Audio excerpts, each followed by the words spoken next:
you think about Eddie Vedder at all last year, being a Cubs fan, and maybe them picking a different name for this rivalry at all?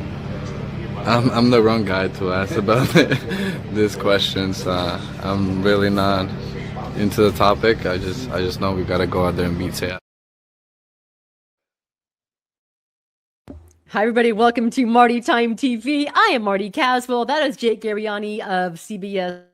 Way 8. We are brought to you by the all-new Hamul Casino Resort, the Players Place. I know. I keep playing that clip of Tatis being asked about the Vedder Cup. It was a funny clip. He was asked about Core in the previous homestand when Mason Miller debuted his new walk-up song. He's not into it. We get it. It doesn't matter. The Padres are smoking hot. They've won 7 games in a row. Jackson Merrill, the ultimate Jackson Merrill game defensively. He had the walk-off and everything. Well, almost everything right now is going perfect for the Padres. Jake, how are you today? I'm wonderful. It's always great when you get to wake up after a bottom of the ninth to come back and win a game and win a series and stay red hot. So, I mean, I think without question, the most electric game of the season so far, and one of the most electric games I can remember in a long time there down at Petco Park. I mean, how much fun was to go on air. We have a show like at 9:50, and I make the graphics for the show, Marty. I had the scoreboard in. I was done. I was wrapped up. The highlights were finished, and then all of a sudden, here come the Padres. They come back and win it. I mean, it was, and those are the type of wins that it sounds so cliche, it sounds cheesy, but those are the type of wins that keep a lot of momentum throughout a season.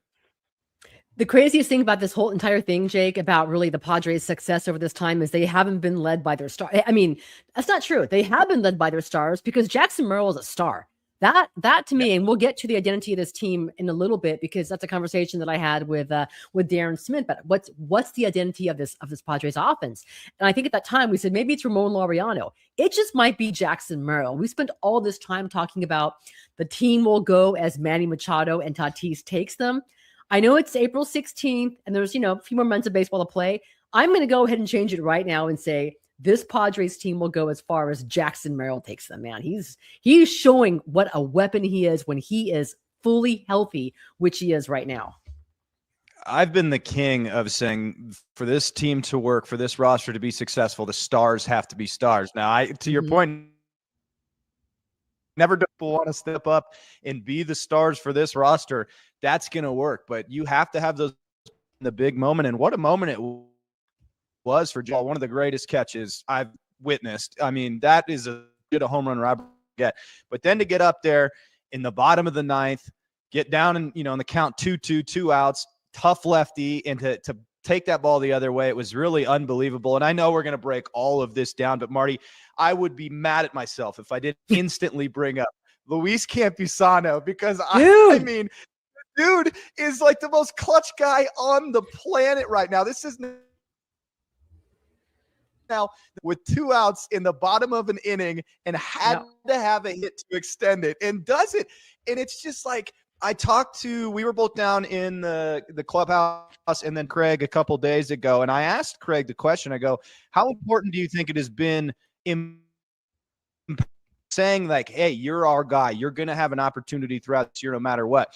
And Craig instantly deferred, said, hey, it's with all the confidence in the world. It's all on Campy. He's the one that believes. And I kind of was like, all right, that's what a manager says. But then you guys talk to Campy and you have that sound that I'm sure you've either run on this show or somewhere where he just says, I kind of said, F it. I don't give an F anymore. For him to have that mentality and then go out there and continue to be clutch and great. And mind you, coming in a game in which he didn't even start, in which he was thrown in after Freddie got hurt and bonked on the head. I was beyond impressed. We're going to spend a ton of time talking about Jackson Merrill, rightfully so. But what Luis Campusano is clutch situations where in years past, I was just, it's over no matter what. It has been beyond impressive. When the game is on the line, in the ninth inning, who are the guys that you want at the plate right now? Right now, it's gonna change at the course of time because guys are gonna go into slumps. We know this. Every single guy, including Jackson Merrill, Molino. Who are the guys right now that you want with the clutch, the it factor? I mean, you asked me this question at the beginning of the year. It's the obvious. It's Fernando Tatis Jr. It's Manny Machado. It's those guys. But to your point right now, it's 100% Ramon Laureano. It's got to be Luis Campusano, considering what he's done. It's got to be Jackson Merrill. And I would slap myself in the face. I heard myself say this 3.5 weeks ago. But here you go. I mean, look, they're winning in all sorts of ways. And it's guys that we all, Marty, were out at spring training when Craig Stammen came out the fry. We're going to have him play a bunch this year. We're going to rely on him. And we all kind of looked at each other sideways going, oh, boy. Oh, really? And it's worked out. Okay, you're leading me to my next topic, because I caught your terrific interview with Padres GM and President of Baseball Ops AJ Preller on Saturday when CBS had the game, right?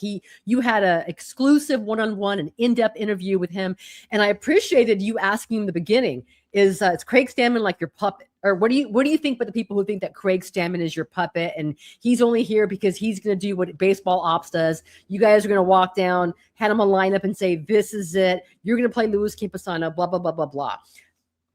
Just take us through that conversation and what he had to say about Craig Stammen and why he believes in him so much.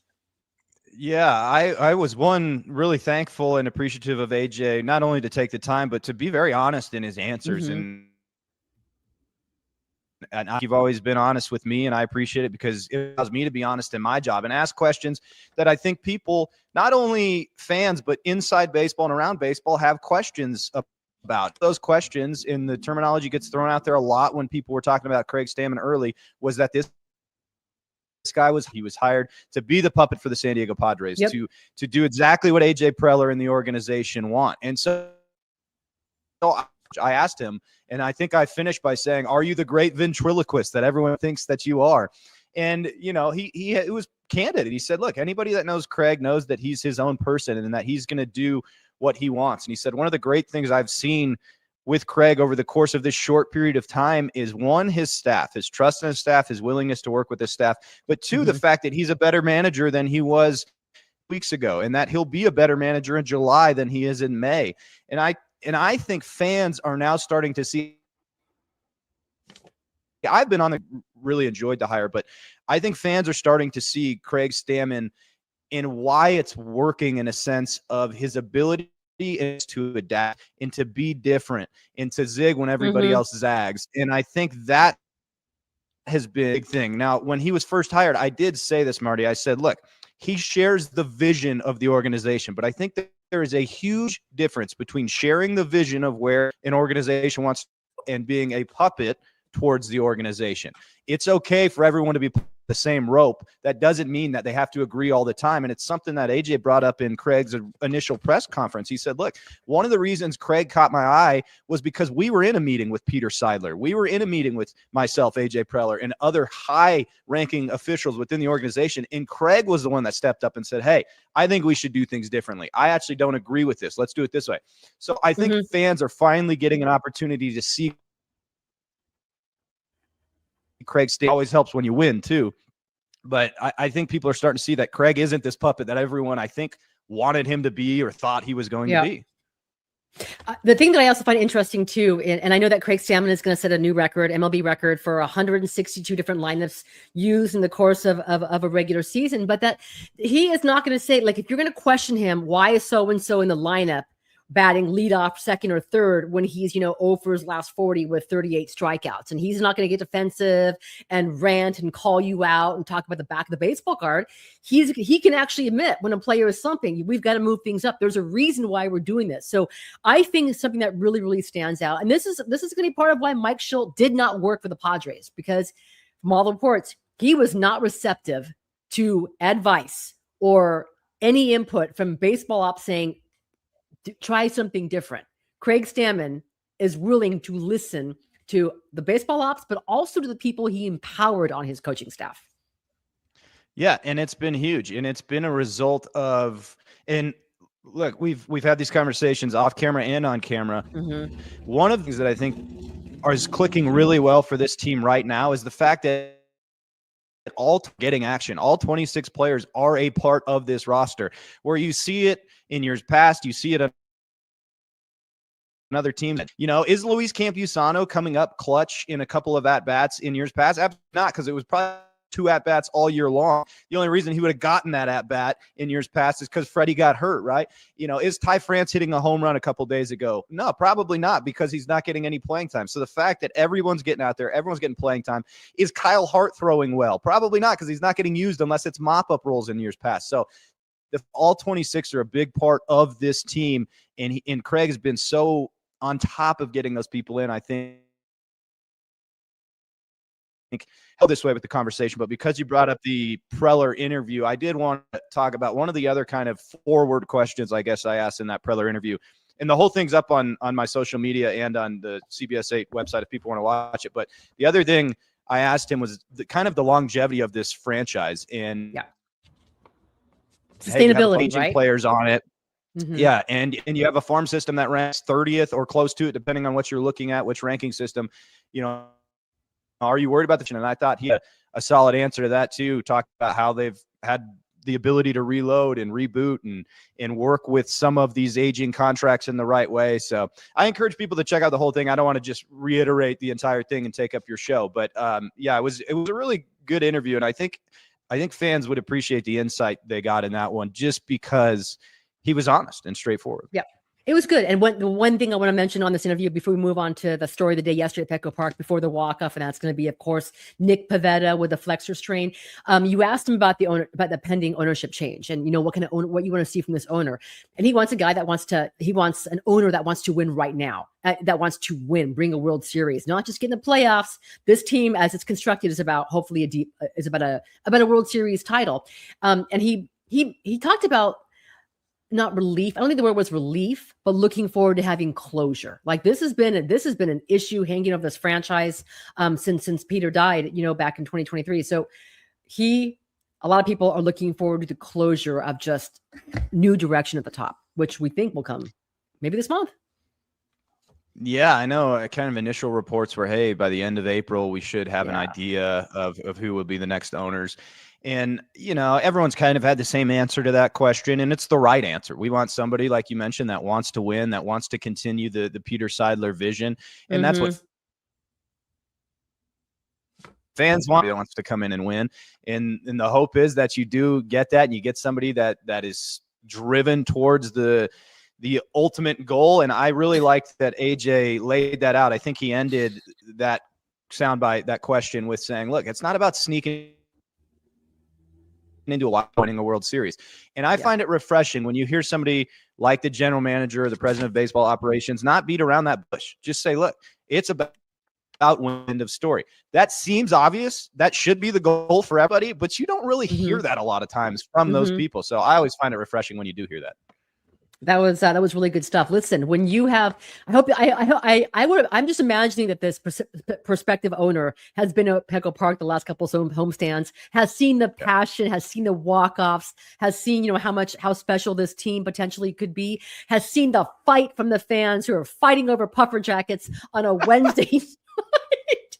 I was getting texts from so many people last night, like, what's going on? I don't know what's going on. And when I get to Petco later on, I do want to get some clarity, because that was a madness. You don't want to get national news because your fans are fighting over the medium versus the large, refusing to move. That was absolutely bonkers last night. And there's 2 people I blame, Don and Mud, because all that time they spent promoting those puffer vests, people could not wait to get their hands on them, throwing some fists. Let's go.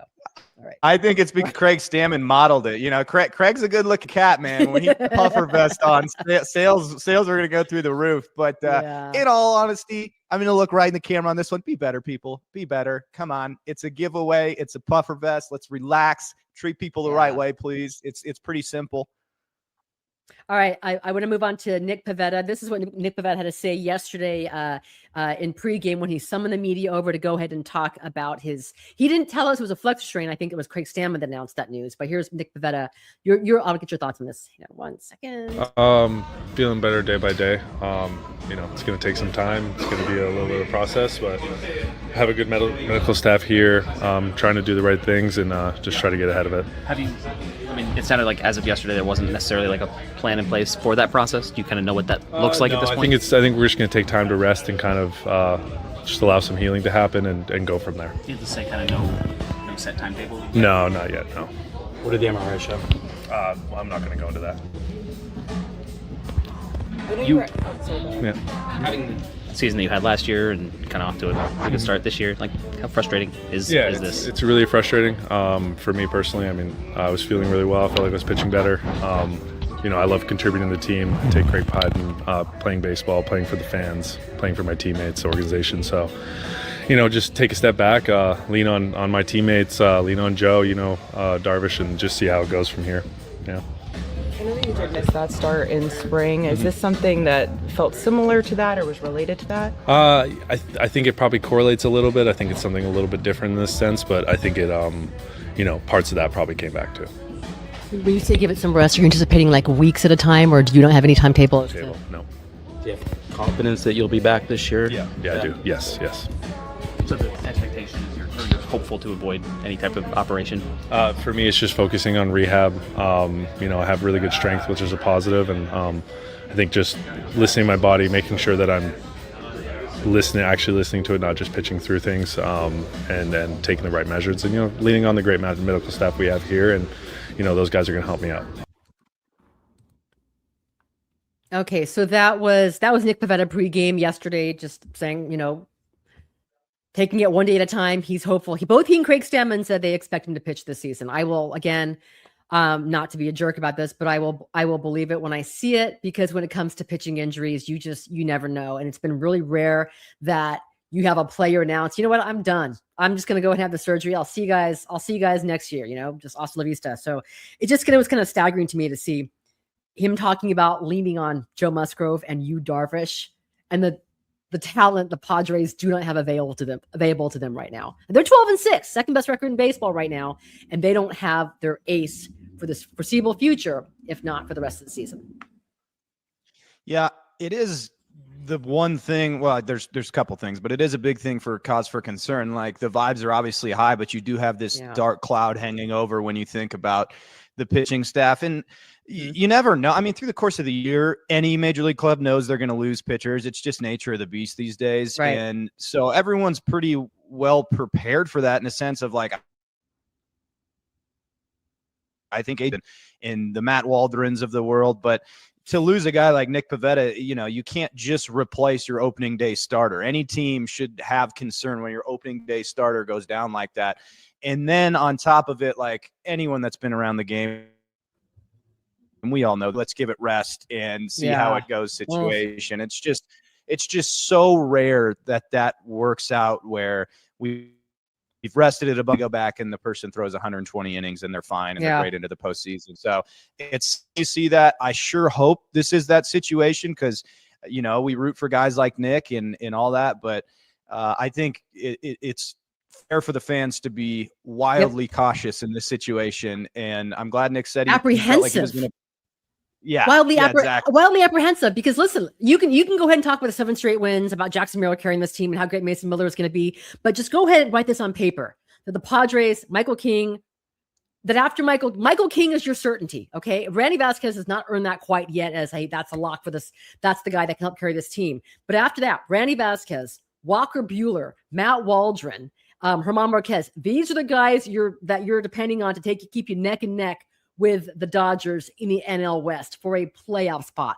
That sounds insane to me. They knew in spring training they needed some starting pitching. And that was before Nick Pivetta was shut down or was skipped with the start because of arm fatigue or dead arm, whatever it was. They knew before they needed 1, if not 2 arms. Marquez was not supposed to be the answer. Neither was Buehler. That was going to be hopefully a temporary fix. Now, the good news, what day is it? Today's Thursday. So Griffin Canning threw a bullpen session on Tuesday. And then Stammen said yesterday that he was taking off for El Paso for another start. So hopefully it looks like Griffin Canning will be back sooner rather than later. But if you're the Padres and you heard AJ Preller in your interview, which you can find on Jake Garegnani's social media channels, including YouTube and the Twitter and probably somewhere on Threads, you can't depend on Pivetta.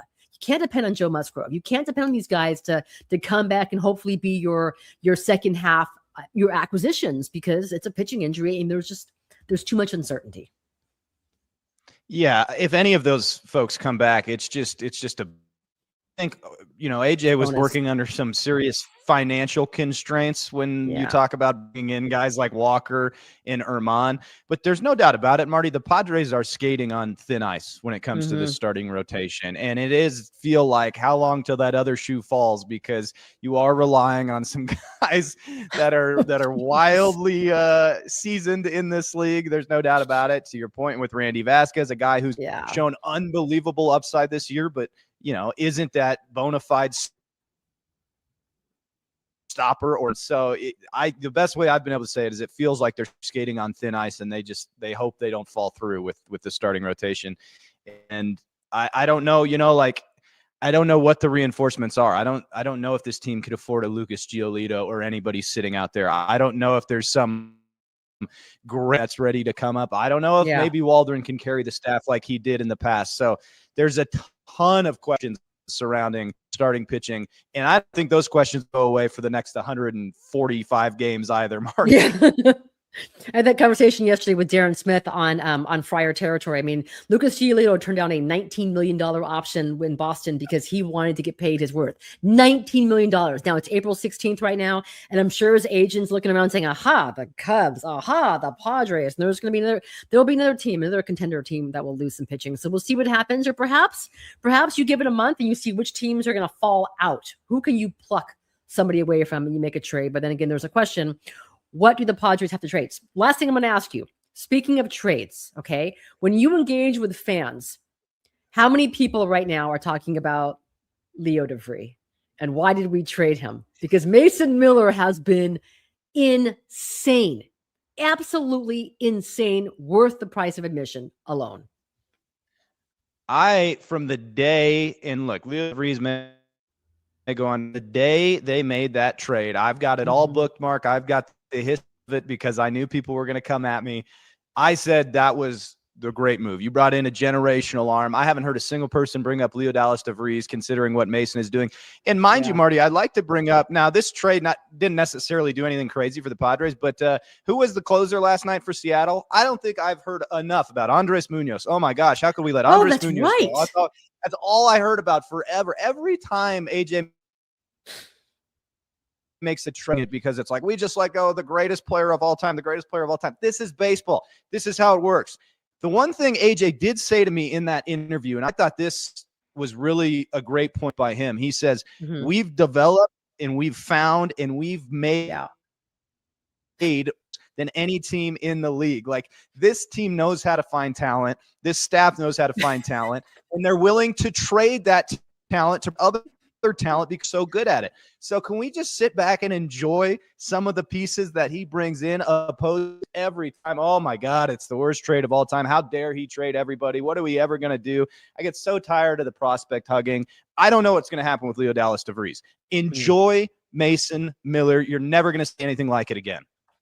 It reminds me of what Tatis said last season when the Nationals came into town with C.J. Abrams, Mackenzie Gore, and James Wood. Credit to A.J. Preller for fighting on this talent, but also for trading them too.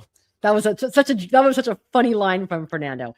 Jake, you are the absolute best. When's the next time that we will see you? That CBS will have a Padres game? We're actually going down to Mexico City. I leave next week on Thursday. We'll be down in Mexico City with all the great coverage. So keep it tuned in. On while I'm down there with you, but keep it tuned in to my social media and CBS 8 for all the Mexico City coverage. And then the next game on CBS 8 will be the next month against the White Sox. So we'll have that game, and we'll have big pregame and postgame show again. And if you didn't tune in this last time, encourage you to tune in this time, because last time we had AJ, we had David Morgan, who was an incredible interview. If you don't know David's story, I posted that as well. Encourage you to check it out. And then we got Jackson Merrill postgame. So a lot of good content on there for all you fun Friar fans if you do want to tune in to CBS 8. Yeah, Merrill's okay. He's got somewhat of a personality. He has things to say. He's great. Jake, you're the absolute best. For those of you still sticking around, tonight is Autism Acceptance Night at Petco Park, which is a big deal to a lot of families who have kids or family members who are on the spectrum. So I did catch up with Ken Kawachi, the Padres EVP of the Ballpark, And he spoke to me about Autism Acceptance Night. I'm going to say goodbye to Jake because Jake is he's the man. He's got things to do. Jake, thanks for your time. I will talk to you soon. The next time we talk, I promise, I'm going to throw this computer in the ocean because either I was frozen or you're frozen or pixelated, and that's completely my fault. I'm so sorry because you were outstanding. But I'm going to throw this in the ocean or somewhere, dumpster. Please don't apologize. It makes me better looking that way anyways. Much love. Appreciate you a bunch. Tell August I say hello and have a wonderful Thursday. All right. Awesome. Thanks, Jake. Okay, that was good stuff with Jake Garegnani of local CBS grade. He's terrific. If you're not already, you should make sure you follow him on Twitter, Twitter. He has a YouTube channel, Twitter and Instagram, Jake Garegnani. He's got some great content. All right. As I mentioned, tonight is Autism Acceptance Night at Petco Park. I caught up with Ken Kawachi, the Padres Senior VP of Baseball Operations, to give us information on what families can expect. If they're going to the ballpark, they have a kid that has autism. Sometimes, loud noise, fireworks, crowds can be just overstimulating. This is what Ken Kawachi had to say about why the Padres are putting on this event and what fans should know. I've known Ken Kawachi for a very long time. Ken is EVP of Ballpark Operations, correct, Ken? Yes. Marty and I go way back to our time at Jack Murphy at Qualcomm Stadium and, now here in Petco. Back to our time at Jack Murphy Stadium. I cannot believe this. And Ken Kawachi has not changed a single bit. So maybe some new glasses. But Ken, I know on Thursday it's Autism Acceptance Night at Petco Park, and that's something that's very, very personal to me, and I'm sure to a lot of families because we probably know someone who deals with autism, who's on the spectrum, and there's no one diagnosis or set of rules for autism. Can you explain to me why that's important for you guys to have that night here at Petco Park and recognize what comes with it? Yeah, absolutely, right? I think that's they're a segment of our fan base that we want to come and have a great time at Petco Park. But we also understand that coming to the games here at Petco Park, especially in the past few years, it's a lot of noise, it's a lot of people, it's a lot of lights. But again, we want them to come and enjoy in their own way and make sure that they're comfortable and they find what they love about coming to see the Padres here at Petco Park. You're exactly right. Coming to a game it's a huge event. It's so crowded, and that can be overwhelming for people that have autism. I know, like in schools, they offer sensory rooms where you can get away and take a break and have fidget toys. What do you guys have here at Petco Park? What sort of resources do you provide? Yeah, absolutely. That's great that you mentioned that. So we partner with Culture City, and we have our own sensory trailer. What? It's located in the Park Boulevard gate. Come on by. It's air conditioned. It's a little cheat code for one of those hot games. You want to come by, get a little air conditioning. But, it's a sensory room for those who might feel, getting a little overwhelmed. Again, lots of people, lots of noises. It's a quiet, cool, dark space. Comes in. We've got the fidget toys and all those things that may help someone kind of get back to a level where they're comfortable. And you can always go to any of our guest service centers at 108, 131, or the upper deck and get a sensory bag and, noise canceling headphones, fidget toys. Again, things that will help hopefully bring them back to a centered state. Because again, we want them to have a great time here at the ballpark. That's amazing. You might see someone who might react to noise differently. Like I know someone that most of us, we love fireworks, right? People want to come out for the fireworks, but there are a lot of people who cringe inwards and they don't know what to do when they hear the fireworks or something like the wave or the reaction to a home run or a Mason Miller strikeout. That can cause reaction in somebody. And when you have that fidget toy or a small space to go to, that can be really, really comforting. Yeah, absolutely. And again, that's the whole goal, right? Provide them the tools and wherewithal to, again, kind of get through those periods where it might be a little bit overwhelming. And what we suggest for everyone coming down, whether you're a regular fan or, someone who is looking for these types of amenities, visit our website. Okay. We've got a great sensory map. We'll kind of dictate or let you know where all the things are. But there's also a game day map, kind of mapping out your day, kind of walking you through each of the processes, whether it's getting in your car, driving to the ballpark, what it looks like to come to the gates. What are you going to expect there? What can you expect in game? Like you said, we want to see a lot of those home run fireworks during the game or Mason Miller coming in. And again, hopefully it provides both the families coming down, just kind of that roadmap of what we expect during our time at Petco. Okay, so if you're in the sensory room, can you bring the whole family in there, or how does that work? Is there room in there? Yeah, I think it's spacious, but again, I think it's meant for those who just really need to come in, get a little bit of quiet time, and they can get back out there. It's free of charge. Come on by, come visit. Find out more information. And again, it's just a goal of making Petco Park available and a great place to come for everybody. Thanks so much, Ken. I love it. That's a great resource. I know at the zoo a little while ago, and they have a little resource. They have like a little kit that you can wear headphones and all this and that, so you don't get overwhelmed. So it's difficult when you're overwhelmed and you don't know where to go, and people don't understand you. It's good to have an outlet. So I'm glad you guys are doing this. That's fantastic. Thank you for sharing this information. Absolutely, great to see you as always, and let's go get them. Thanks, Ken. Okay, that was Ken Kawachi, Padres Senior VP of Ballpark Operations. I think in my earlier scroll it said baseball operations. He is not in baseball ops with AJ Preller. All right, so again, Autism Acceptance Night is tonight at Petco Park. Of course, they have resources for fans who need it every single night. You can go to guest services. You can to borrow a sensory bag. It says you can go to sections 108, 131, 303, and you can leave an ID to pick up a sensory bag for you or for your child or from someone that may need it. All right, guys, thank you so much. I apologize for any of my tech issues today. I'm going to blame myself. It's not Jake. Jake's outstanding. Hey, 7 in a row. We'll see what happens next before the Padres head on to Anaheim. Darren is covering SDFC today, so he is not part of today's show, but we will be back on Monday. And of course, you can follow more Padres content on our other show, Friar Territory, part of the Foul Territory TV network. You don't forget to subscribe to, Section 1904. I'm putting the QR code. Is it up there? There it is. The Section 1904 page. Darren does a ton of great work. He also makes all of our shows available on Spotify and Apple. And I have not figured out how to get it on my YouTube podcast. That's my fault, as usual. All right, guys. Thank you so much for your time. And we will have a great week. We'll talk to you on Monday. Brought to you, I'm Marty Caswell. We're brought to you by the all-new Hamul Casino Resort, the Players Place, Marty Time TV, and Section 1904. I'll talk to you Monday. Bye. First off, stand up. I'm just gonna do it because you have way more years than me in the show. That's right, repeta. Hey, coming off first week of the season, Fernando, how do you feel the energy of the team is building as the season is progressing? Feel great. Una palabra nada más. Nice, that's how I would do it.